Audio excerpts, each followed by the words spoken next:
What is going on, guys? Welcome back to another post game here on Mets Central, and the Mets win 12-6 over the Los Angeles Dodgers.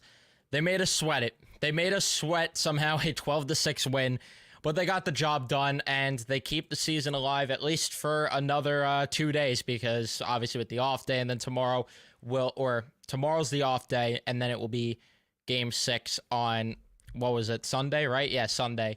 So, yeah, we got a lot to get into before we jump into everything. Please be sure to leave a like on the post game if you do enjoy. Subscribe if you guys are new, especially if you're Met fans, and turn on your notifications so you know when I upload or go live.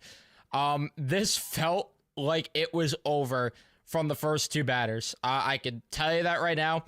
I thought, it was fun while it lasted. And I hate that I got that down that quickly, but it just felt like the same story as the previous two games where they were just getting killed off the rip, and this was going to just be one of those rough games, and thankfully that didn't end up being the case, but that's just how I felt in the moment. This was just more stressful than it needed to be, because after those two batters, Peterson on the mound, by the way. After the first two batters, he allows that single to Shohei and then the double to Betts, which thankfully Shohei didn't score on. He gets the next three outs, and it's like, okay, now we have life.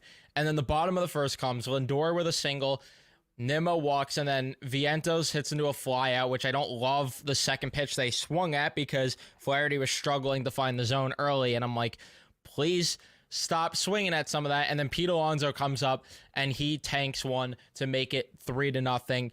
Winker grounds out, Marte hits a double, Taylor walks, and then McNeil flies out, which it sucks that they couldn't score more runs there. But again, love the response when it looked like you were about to go down early, and it eased a lot of the nerves until we got to the top of the second rather, where the nerves came right back in because Hernandez walks, and then the next two outs, fine.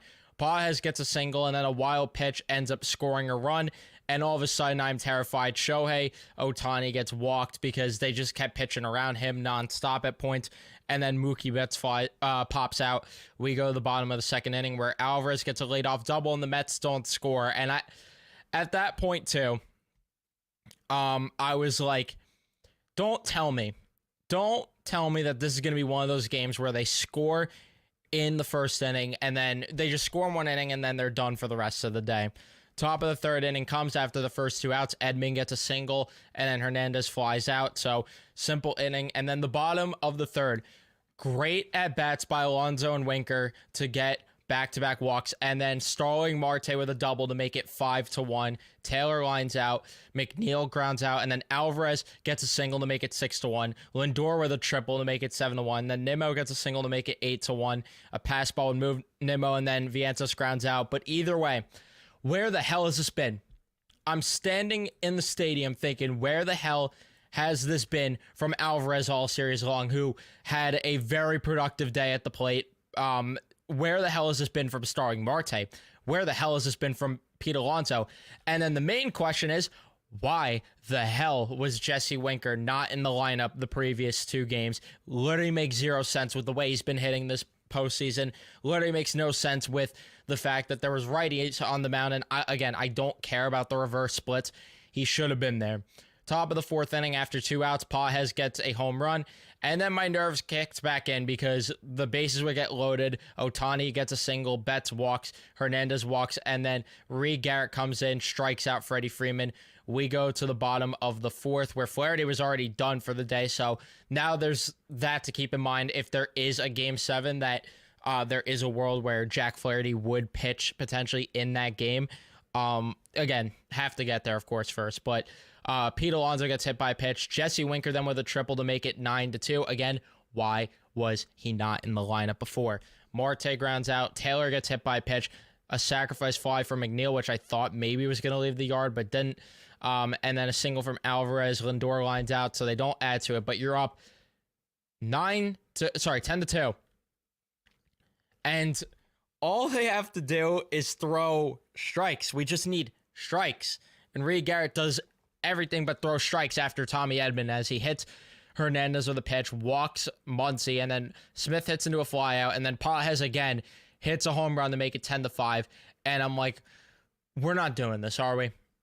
are we really going to do this? Stanek has to come into the game, and he gets Ohtani out, and I love what he did there. And after the 1-2-3 inning, he allowed the home run, the Betts. But I love the outing still from Stanek because he went in there and said, I'm going to make you try to hit my best stuff, and I don't give a fuck who you are. I'm going to throw strikes. We're up by a bunch of runs, and he did exactly that, and Stanek deserves a lot of praise for this game because he got 2 strikeouts in that inning, got the flyout, and then the 7th, he had a 1-2-3 inning, making easy work there. Giving 2 innings and a third, Stanek gave exactly what this team needed. And again, it sucks that Betts hit that home run, but he gave exactly what this team needed, and that was some length out of the pen, because if they had to go to a Phil Maton, if they had to go to, I don't know, Kodai Senga, who was available out of the pen, things could have got a little bit shaky there. But I'm glad that they emptied the gas a little bit with Stanek, considering the fact that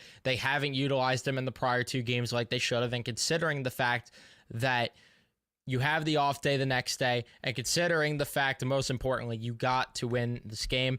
And I'm glad they emptied the gas there, even when in the bottom of the 6th inning they got a run, because Winker gets hit by a pitch, Marte with a double, Taylor flies out, another sacrifice fly there.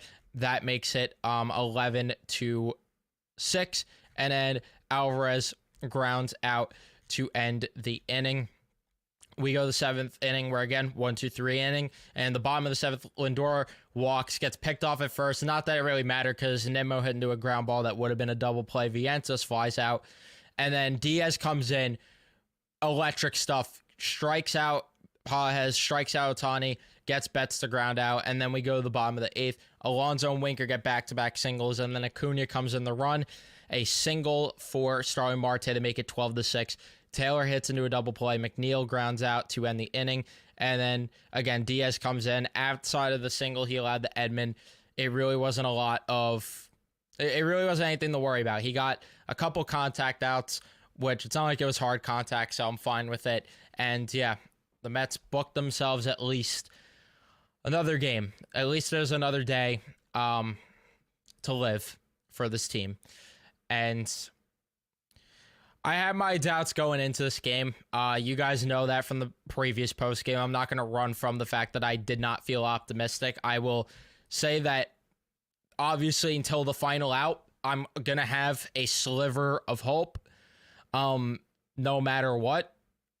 But it wasn't there. I definitely was more on the worrisome side and the pessimism side than anything going into this game. I'm not going to sit here and pretend that I wasn't, but tonight's a night where they eased a lot of nerves, but man, the pitching still worries the ever-living hell out of me, because Reed Garrett struggles once he gets through like 3-4 batters. He really starts to lose it. David Peterson did not give a lot of volume, which does suck. And then Stanek I thought was fine, and Diaz looked fine, which those 2 guys, there should be no limits in Game 6, and if there is a Game 7, there should be no limits with those 2. They have to be out there if you have a lead. Like, there's no limits. They have to be out there. Or if the game is within reach, I don't want any excuses. They have to be going out there and getting the big timeouts, because you can't trust anyone else right now, and that's really the problem here. And the other thing I have to say is this, though. I do find it interesting that Kodai Senga did not step on the mound this game. And I get that there were certain spots where maybe it didn't make sense, because you don't want him coming in with runners on base. But I thought when they went up, 10-2, that was an opportunity to put him in the game against, Edman, Hernandez, Muncy, Smith, Pages. I thought those guys, give Senga maybe those guys. My question is, if you're not going to trust him there with that big of a lead, are you going to use Senga at all? If not, what is the point of him being on the roster? And I love Senga, but I would much rather, especially with how thin the pitching is right now at this team, with the extra bench slot, of course, being utilized too. Right now, I would prefer for them to go down the route of putting another guy in the bullpen versus having Kodai Senga on the roster. And again, love Senga, and I'd love for him to be pitching, but if you're not going to utilize him tonight, in a game like tonight, when are you going to? Because you can't do it in close games. You just can't risk that. And it's unfortunate, but it's the truth. So I don't know how that's going to unfold, and it is interesting to think about. But yeah, if this wasn't the type of game that he's going to come into, I don't know when is. That's really the issue I have here. But we'll see how that develops. And in terms of the other pitching stuff, obviously Maton has to be better, but he needs to face the lower part of the lineup.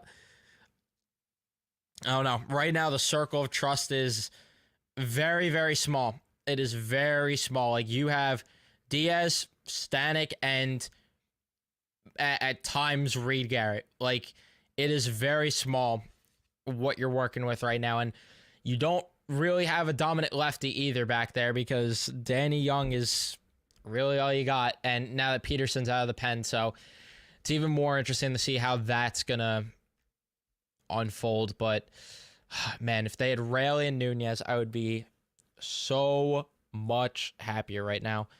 But I will say this. I am definitely feeling, I don't want to say I'm feeling 100% confident, because I'd be lying. And I want to feel that way, but I'm not going to say that. But I feel good, at least, I should say. I think good's the right word I want to use. I was trying to think if I should use a different word. I'll say good. I'm feeling at least decent rolling into Game 6, assuming this offense could pick up what they did in tonight's game. Not obviously exactly that, because you can't expect 12 runs, but carry at least some of it over with Sean Manaea going. I like where they are with that.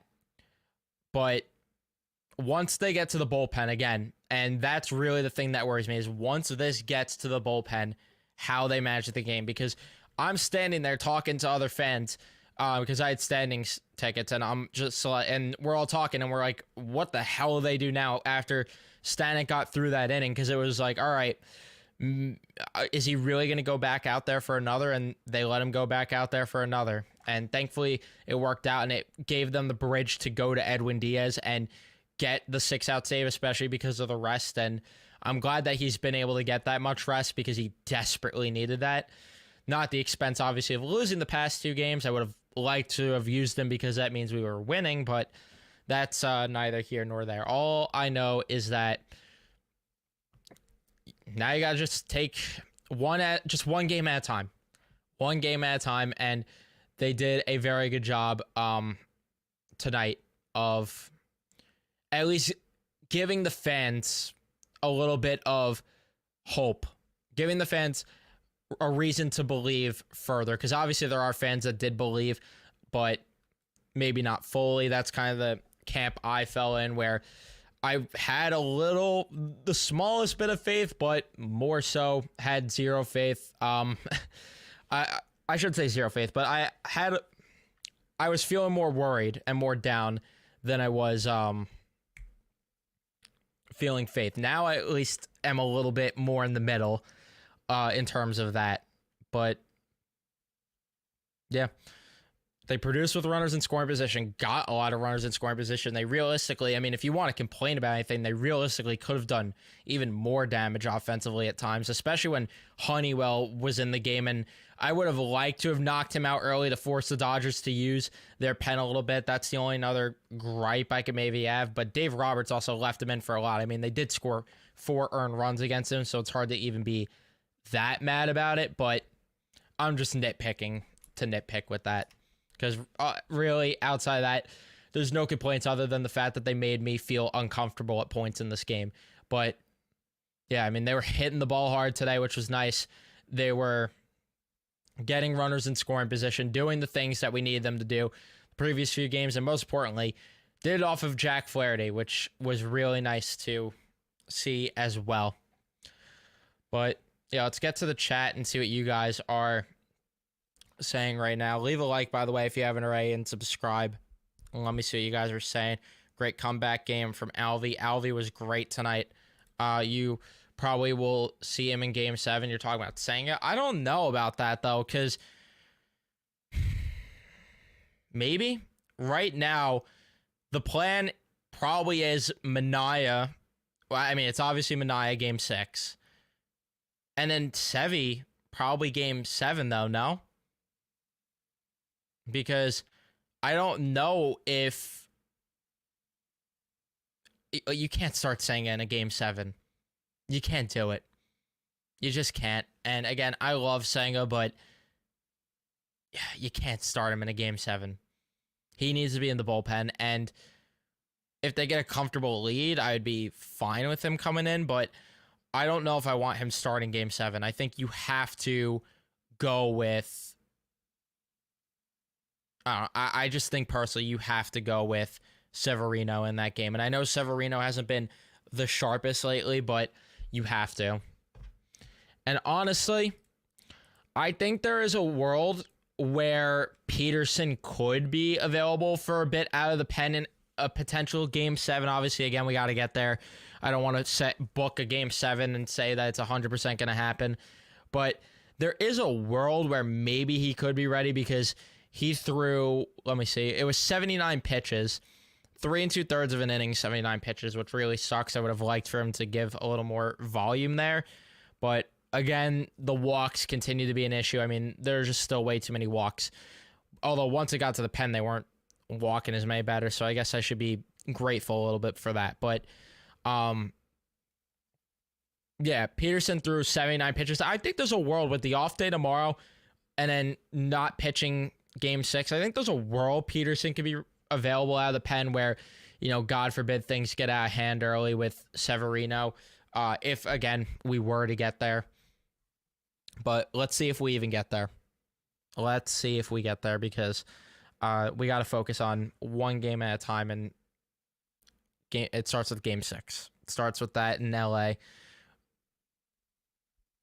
Luis, what's going on? I think Roberts might start Buehler in game 6 rather than a bullpen game. I don't know, man. I don't know if they start Buehler because is Buehler going to be ready? Is he? I don't know if Buehler's going to be ready to go. And if Buehler does pitch game 6, I mean, the Mets have to capitalize on that. I mean, they have to. It's really no choice. I don't know if Buehler's going to be ready to go.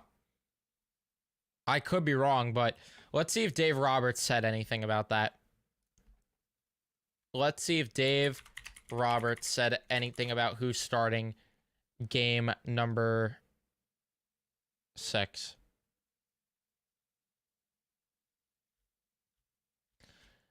I honestly thought that they should have maybe saved Flaherty. I get that you want to try to win the game and just book your ticket to the World Series, but I don't know. If I were them, I would have just waited on that and try to just win tonight. Worst case, you have to go to a game 6, but I get it. I get it entirely. I mean, he punted the game essentially anyway tonight with certain things because he left guys in way too long. But let's see if he announced a game 6 starter.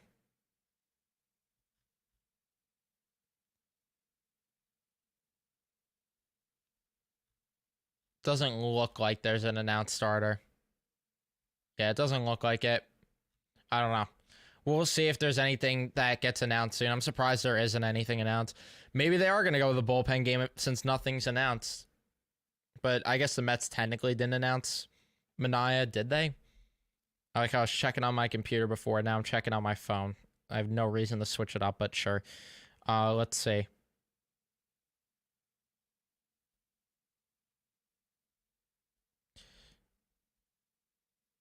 I think it's official, though.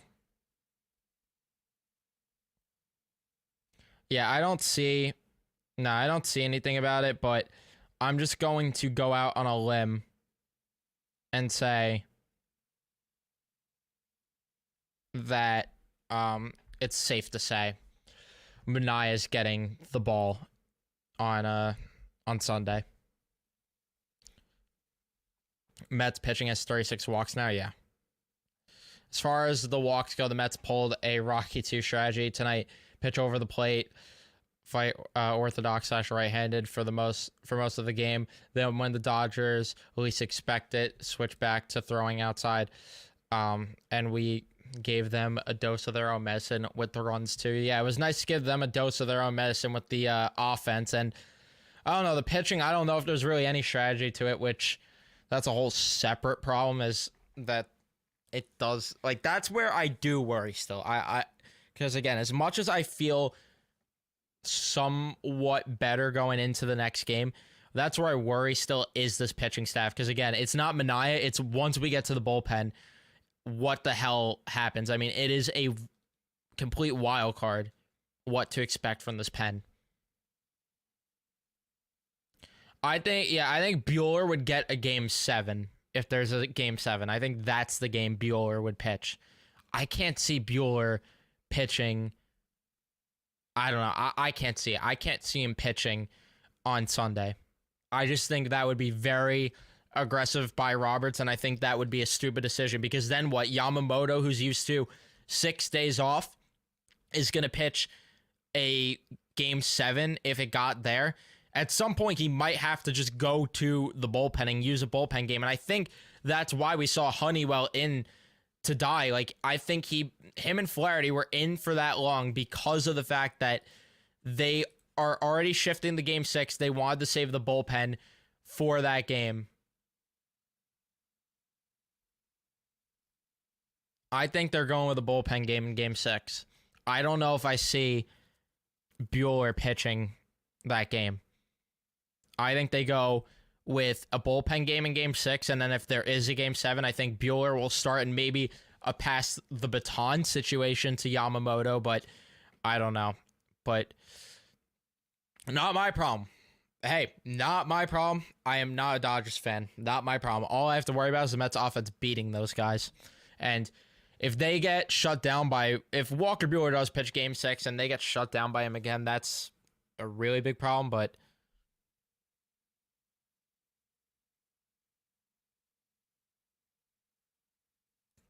even Garrett's making me nervous with the outside pitching. Yeah.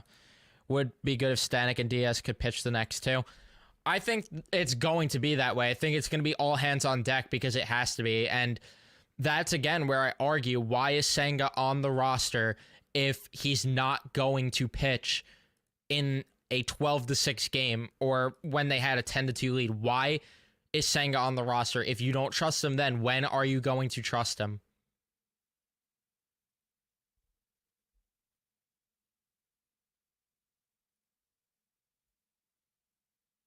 That's just my opinion.